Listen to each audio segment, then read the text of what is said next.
Hi, everyone.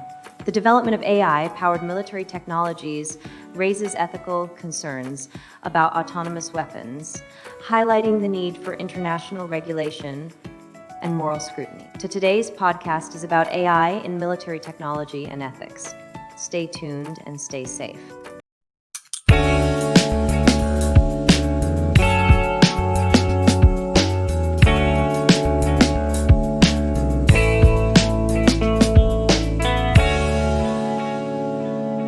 All right, let's unpack this. Today we're taking a deep dive into the ethics of AI in warfare. You sent over a fascinating collection of UN reports, case studies, and even some regional analysis focused on Southeast Asia. We know you're a learner, so we'll make sure this is efficient and insightful.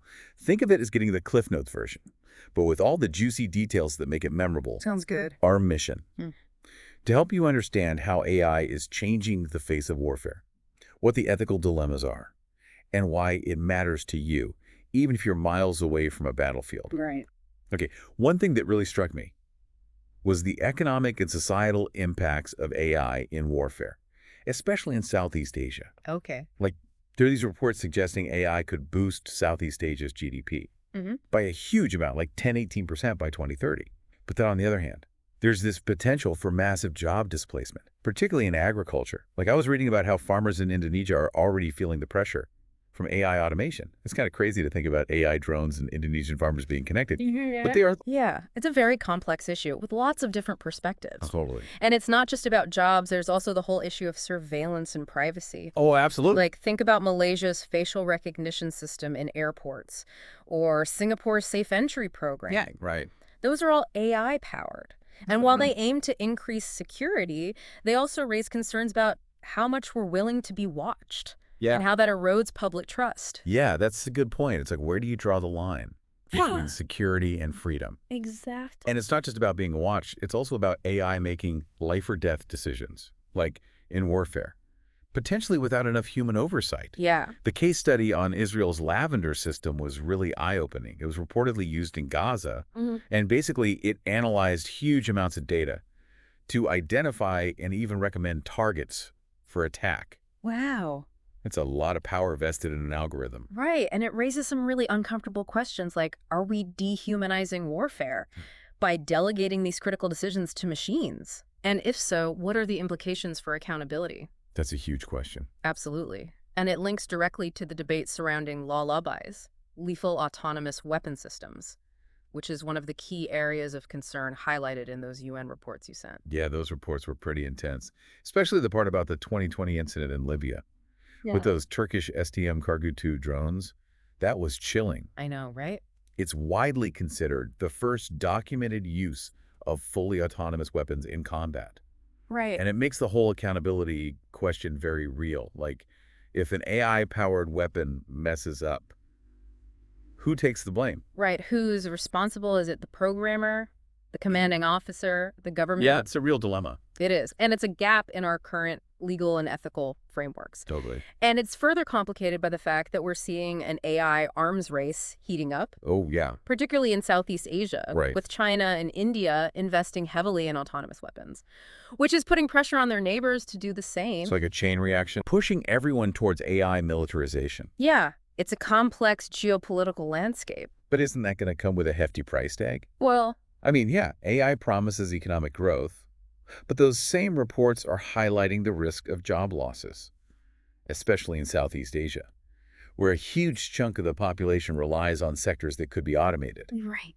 It feels like we're caught between this utopian vision of AI-powered progress and like a dystopian fear of widespread unemployment and instability. It's a tightrope walk, that's for sure. Absolutely. And that's why those UN reports are calling for some sort of international regulation. Some experts want a total ban on laws, while others are suggesting a more flexible approach, relying on guidelines and ethical frameworks that can adapt as technology evolves. So it's like a tug of war between a hard no and a more cautious proceed with care approach. Exactly. It sounds like finding a solution that everyone agrees on is going to be challenging. It is. There's a real philosophical divide at play here. Take the U.S., for example. They've historically embraced a market-driven approach to technology, Okay. one that values innovation and adaptability. And they're hesitant to stifle development with strict rules. They're worried that could slow them down in this global AI race. So it's all about staying ahead of the curve. In a way, yes. But how does that square with the potential risks we've been talking about? Doesn't that make them seem a bit reckless? Well, they would argue that agility and flexibility are crucial in responding to unforeseen challenges, and they're not alone in that thinking. There's a real fear that being too restrictive could inadvertently benefit less scrupulous actors, those who might not play by the rules. That's a scary thought, like a world where AI development becomes a race to the bottom, with ethical considerations taking a backseat to just achieving dominance. It's a valid concern. It is, Yeah. and it makes me wonder, if that's the U.S. stance, how are other countries approaching this?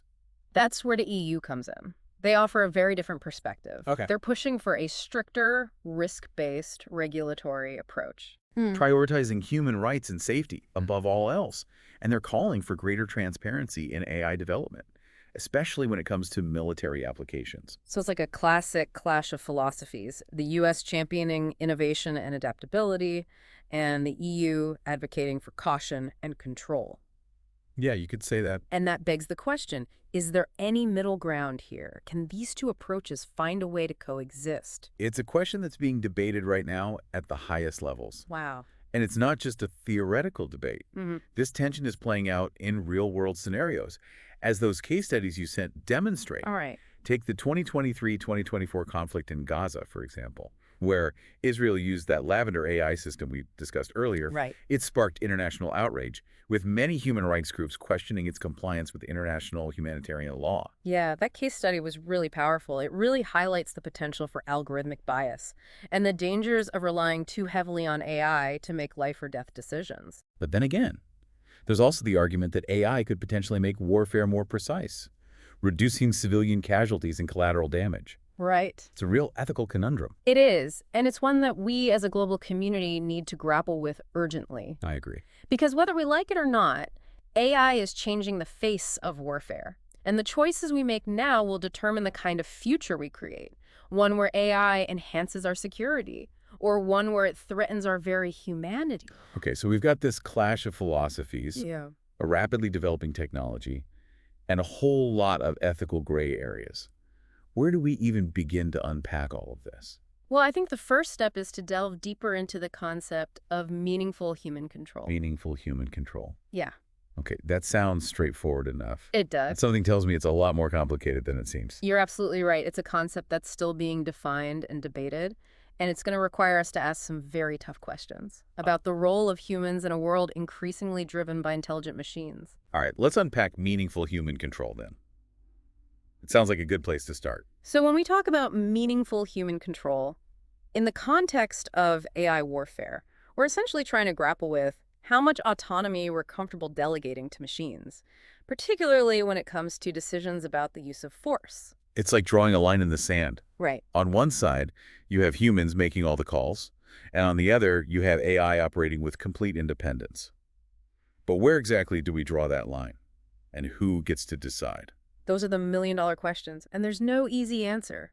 Some experts argue for a very strict interpretation, saying that meaningful human control requires direct, real-time human oversight over every decision made by an AI system in warfare, especially when lethal force is involved. So no robot overlords making decisions about who lives or dies. Well, ideally, no. I can see the appeal of that approach, but isn't that a bit unrealistic given the speed and complexity of modern warfare? That's the challenge. Humans, with all our cognitive biases and limitations, might not be able to keep up with the pace of AI-driven decision-making in a combat situation. Right. And that raises another question. What level of human understanding is actually required for control to be considered meaningful? You're making my head spin. All right. Does a human operator need to understand the AI's entire decision-making process? Or is it enough to understand the intended outcome?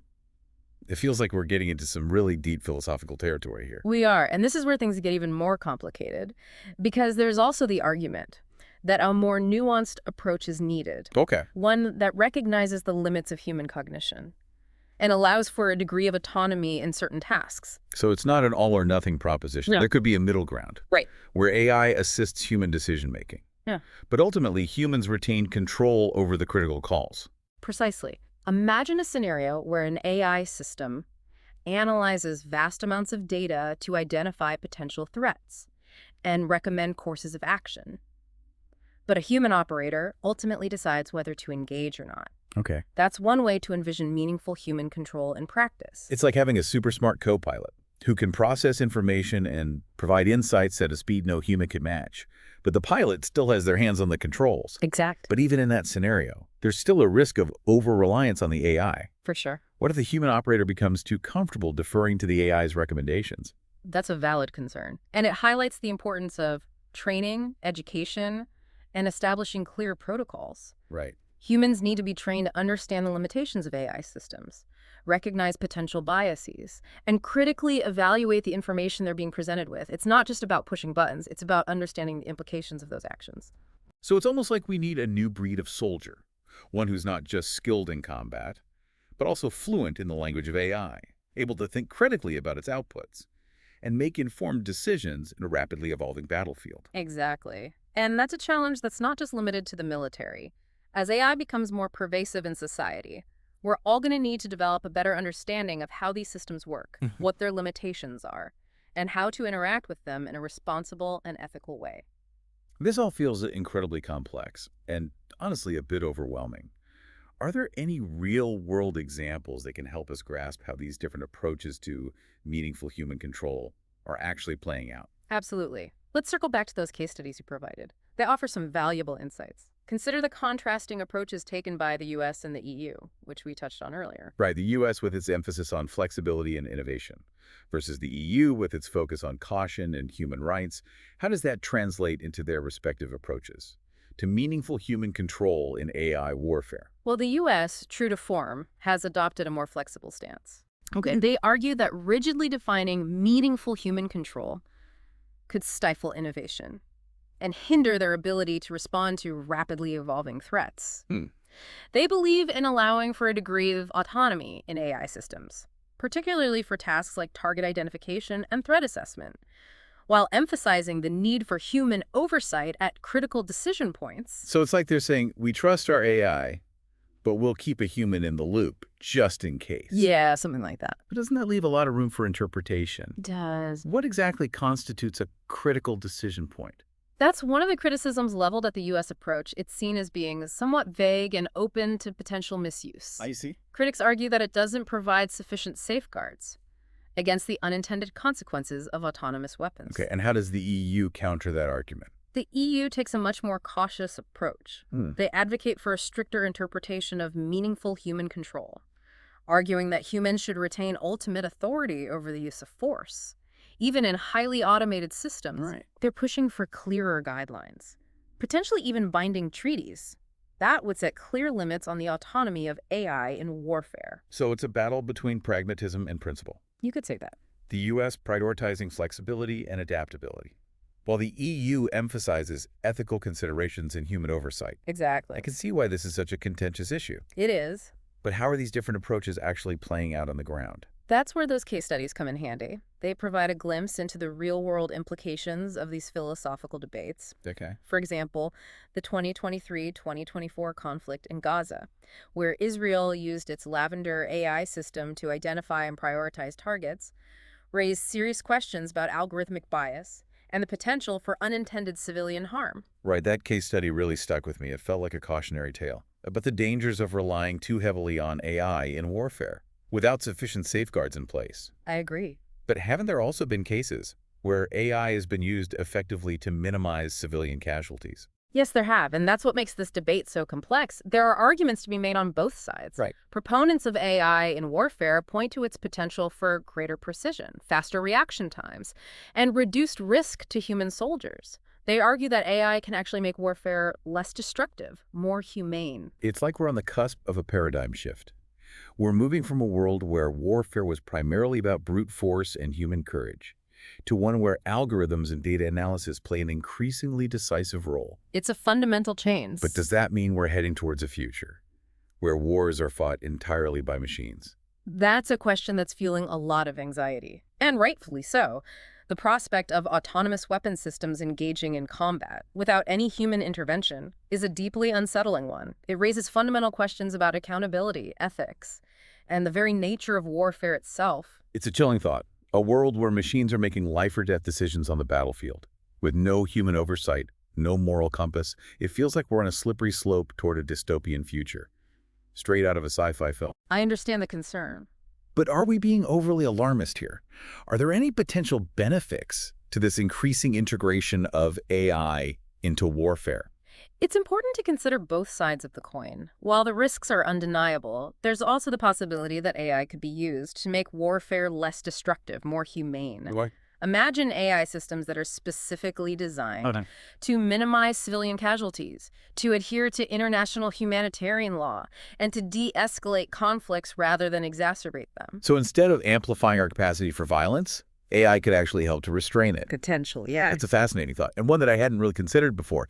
But is that even technologically feasible? It's certainly a challenge. And even if it is, how do we ensure that these AI systems are used for good and not for evil? Those are the crucial questions. And they highlight the need for robust ethical frameworks, clear regulations, and international cooperation. Right. We need to ensure that AI development in the military context is guided by human values, not just strategic imperatives. It sounds like we're going to need a whole new set of rules for this new era of warfare. We probably will. But who gets to write those rules? And how do we make sure that everyone plays by them? It feels like we're entering uncharted territory. And the stakes couldn't be higher. You're absolutely right. And that's why this conversation is so important. We need to be having these discussions now before it's too late. I agree. We need to be thinking critically about the implications of AI in warfare, exploring both the risks and the potential benefits, and working together to create a future where these powerful technologies are used responsibly and ethically. Well, you've definitely given me, and I hope our listener, a lot to think about. This has been a real eye-opener. But before we wrap up, I have one more question that's been nagging at me. We've talked a lot about the high-level debates and the potential consequences.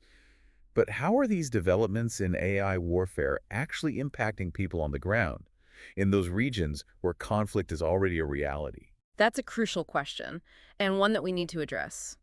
The case studies you provided offer some valuable insights into how AI is shaping the experience of warfare in places like Southeast Asia, where the geopolitical landscape is particularly complex. Okay, let's delve into those regional perspectives then. I'm particularly interested in how countries like Indonesia, Malaysia, and Singapore are navigating the ethical and strategic challenges of AI in warfare. They're facing some unique dilemmas, that's for sure. On the one hand, they're eager to embrace the economic and military benefits of AI, but on the other hand, they're wary of becoming too dependent on foreign powers, particularly in a region where China's influence is growing. So it's a balancing act between embracing technological progress and safeguarding national sovereignty. Exactly, and it's playing out in some very interesting ways. Let's take a closer look at how these countries are grappling with the ethical and strategic implications of AI in warfare. Okay, so let's zoom in on Southeast Asia. You mentioned these countries are in a tough spot, wanting AI's benefits, but wary of becoming too reliant on others. Yeah. Especially with China becoming such a major player in the region. Right, exactly. Take Indonesia, for example. They're the largest economy in Southeast Asia and have a lot to gain from AI, but they're also heavily reliant on agriculture, a sector that's, highly susceptible to job displacement through automation. Yeah, makes sense. So that creates this tension, and it's reflected in their approach to AI in warfare. They're cautiously exploring autonomous systems, particularly for maritime defense, but also emphasizing the need for human control and ethical guidelines. So dipping their toes in the water, but with a life preserver handy. Yeah, that's a good way to put it. Makes sense. Yeah. What about Malaysia? They've already got facial recognition tech in their airports, so they seem a bit more comfortable with AI's surveillance aspects. Yeah, they do. And that comfort kind of extends to their military thinking as well. Okay. They're investing in AI for intelligence analysis and border security, focusing on applications that enhance human capabilities, rather than replacing them entirely. Gotcha. It's a more, I guess you could say, pragmatic approach, driven by immediate security concerns, rather than long-term ambitions for, AI dominance. Interesting. It's interesting how each country's approach seems to reflect its unique circumstances and priorities. Absolutely. What about Singapore? They're known for being like a really tech-savvy nation, so I'd imagine they're embracing AI wholeheartedly. You'd think so, wouldn't you? Yeah.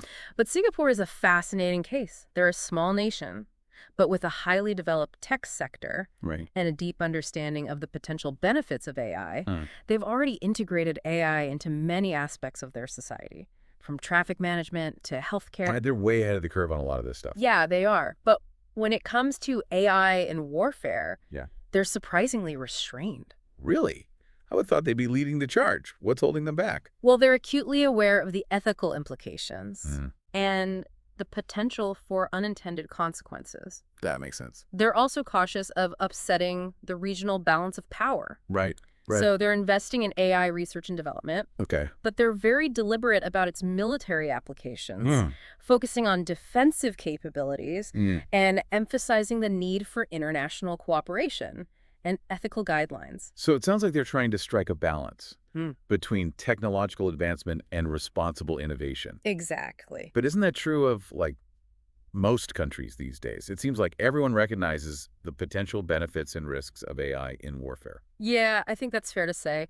But the way those benefits and risks are perceived and the weight given to ethical considerations varies greatly depending on a country's history, political system, and strategic goals. Right, of course. That's why finding a global consensus on how to regulate AI in warfare is so difficult. Yeah, that's a tough one. There's this constant tension between those who prioritize national security and those who emphasize human rights and humanitarian principles. So it's back to that tug of war between pragmatism and principle. Yeah, in a way. But how do we move beyond this impasse? Hmm. Is there any hope for a unified approach? Uh-huh. Or are we destined for a future where each country just sets its own rules, creating a fragmented and potentially dangerous landscape? Well, I think there's always hope. Okay. The fact that we're having this conversation, that the UN is actively discussing these issues, that researchers and policymakers are grappling with the ethical implications, that's a positive sign. It is. The more we understand the complexities, the better equipped we'll be to navigate them. So awareness is the first step. Absolutely. We need to continue to shine a light on these issues, to educate ourselves and others, and to demand transparency and accountability from our leaders. Right. The future of AI in warfare is not predetermined. It's something we can and must shape collectively. Well said. You've given our listener a lot to ponder. It's clear that AI is transforming warfare in profound ways, and that the ethical dilemmas are complex and far-reaching. It's not a topic with easy answers, but understanding the different perspectives, the potential benefits and risks, and the urgent need for international dialogue is a crucial first step. I agree. And remember, even if you're not directly involved in military affairs, this issue affects all of us. The choices we make about AI and warfare will have a ripple effect throughout society, shaping our economies, our freedoms, and even our understanding of what it means to be human in an age of intelligent machines. Powerful words to end on. And for our listener who wants to delve deeper, we've included links to all the sources we discussed in the show notes. Thank you for joining us on this deep dive into the ethics of AI and warfare. We hope you'll continue to explore this critical issue with us in the future.